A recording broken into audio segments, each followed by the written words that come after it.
Let's talk a bit about the security, compliance, and operational resilience of VMware Cloud Foundation. And to do that, I'd like to take a step back for a minute and build some context.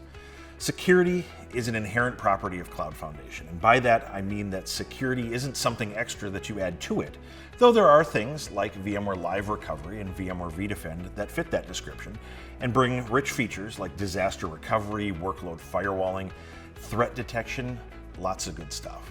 But what I want to talk about are the things that are built right into the platform itself.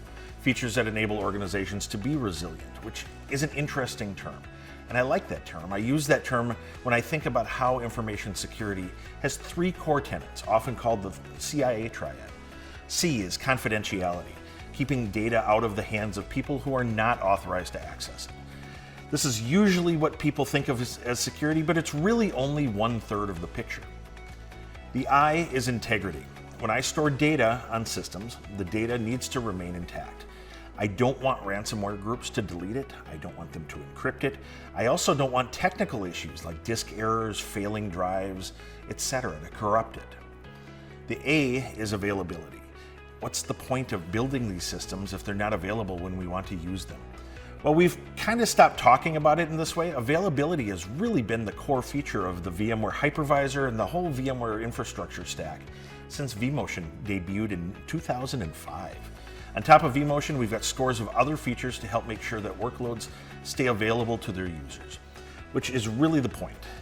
At the end of the day, we don't really care about the uptime of individual hypervisors, servers, or even clusters.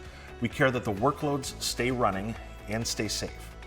And that's really the idea of resilience, combining the pillars of the CIA triad to gain the ability to endure and survive all types of issues, things that might crop up in a data center, or a branch office somewhere, or on a ship, or in the back of a truck. These are not hypothetical situations either. The issues that can be what Hollywood might call hackers might be a natural disaster like a hurricane, a military threat, or even just a power outage.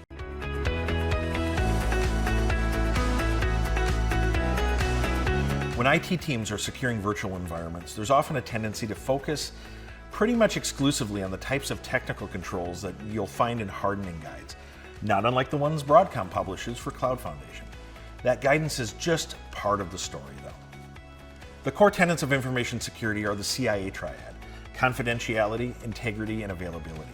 Confidentiality is usually what people think of as security, but integrity and availability are really important too. Integrity is the idea that data should be safe on the platform, free from corruption by attackers, or even things like a failing drive.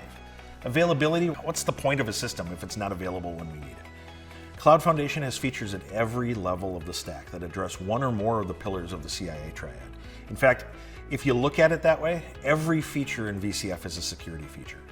So it's really important to extend the idea of system hardening to include system design, things like enabling features like modern identity management and incorporating design concepts like zero trust. Then the third big part of system hardening is people and process. And yeah, many of us got into computers to avoid people and process, so it can be a little disappointing. But joking aside, you can have all the best security in the world, but if you don't turn off accounts for employees that leave, or don't regularly patch, you don't practice separation of duties, you don't check your backups to make sure that they work, it's going to be rough. Hardening guides are great, but make sure you're rounding it all out by using the security features and capabilities all throughout VMware Cloud Foundation as well.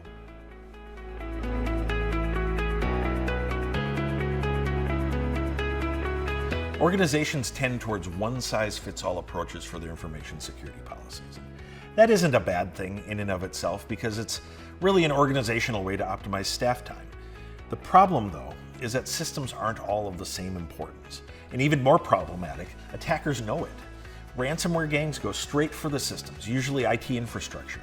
That gets them what they want, which is to quickly cripple an organization and prevent the organization from being able to recover without paying their ransom. And so that really means that organizations have to start thinking differently about how they protect those systems. A great example of this is identity providers, one of the biggest attack vectors. To start, you have to implicitly trust the identity provider as well as the staff that operate it and any other systems like user provisioning systems, monitoring systems, backup systems even that have been attached to it. And of course, trust like that can be abused. Another issue is that corporate identity systems are set up in sort of a lowest common denominator way, so all applications and people can authenticate. But that's not the right level of security for something that's as important as a virtual infrastructure.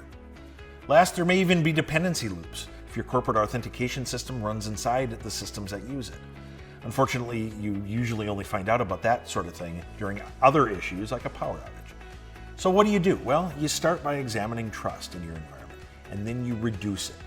In the case of identity, many organizations are building separate identity systems to simplify dependencies, reduce trust, and enable stricter security using all of the rich feature set of Cloud Foundation. In fact, Cloud Foundation is a great tool for improving security and working towards zero trust in a controlled, incremental manner.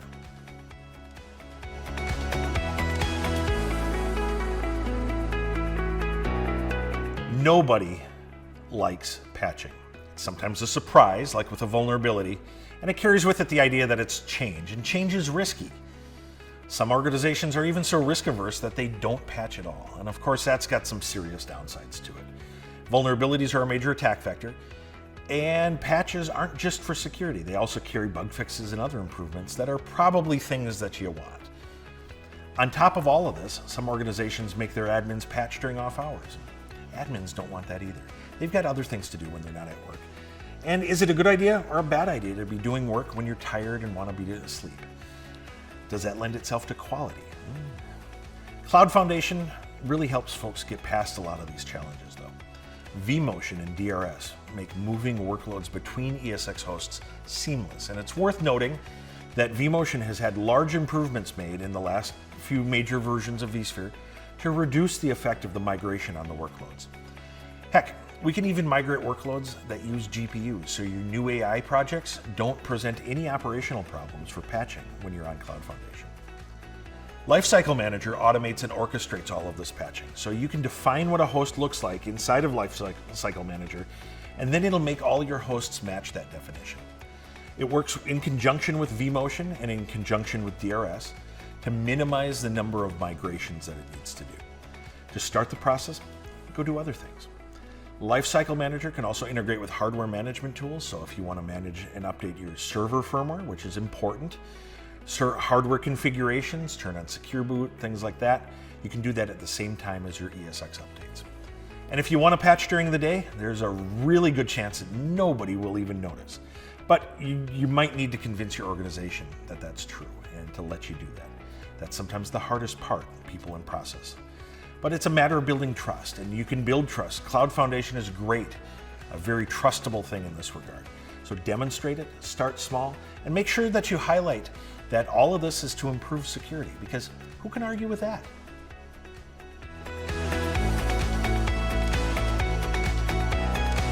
Many organizations focus deeply on their regulatory requirements. They check those boxes for their virtual infrastructure so that they can pass an audit. Regulatory compliance is indeed important, but because it's a business process. If you're doing it, it's probably because you want to participate in a regulated industry, and you need to demonstrate compliance in order to do that. You want to run a power plant or a hospital, maybe you just want to take credit cards and get paid. You need to comply with regulations to do those things. And demonstrating compliance is how you do that. It's a periodic activity. But the problem is security is a constant activity. If you're only doing security tasks once a year, you might be in trouble. Attackers are a reality 24 hours a day, 7 days a week. So what we found is that good security is easily explainable to compliance auditors. To that end, we put security first in VMware software.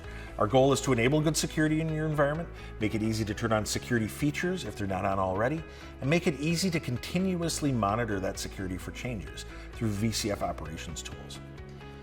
And once you have good security, you show that to your auditor, and we think that's the correct order of operations. To help with that, we publish audit guides and compliance framework mappings as part of our security hardening guidance, so that auditors can know what to look for, and that speeds everything up. It gets people back to more productive activities faster, and the audit completes quicker. I don't want it to seem like regulatory compliance is bad. It isn't. It's just that it has different goals than information security because it is that business process. It's also just a point-in-time analysis. Compliance does have one major advantage, though. It can be a nice guide to round out your security in your organization, by highlighting procedural and process things that usually aren't part of any technical security feature or hardening guide.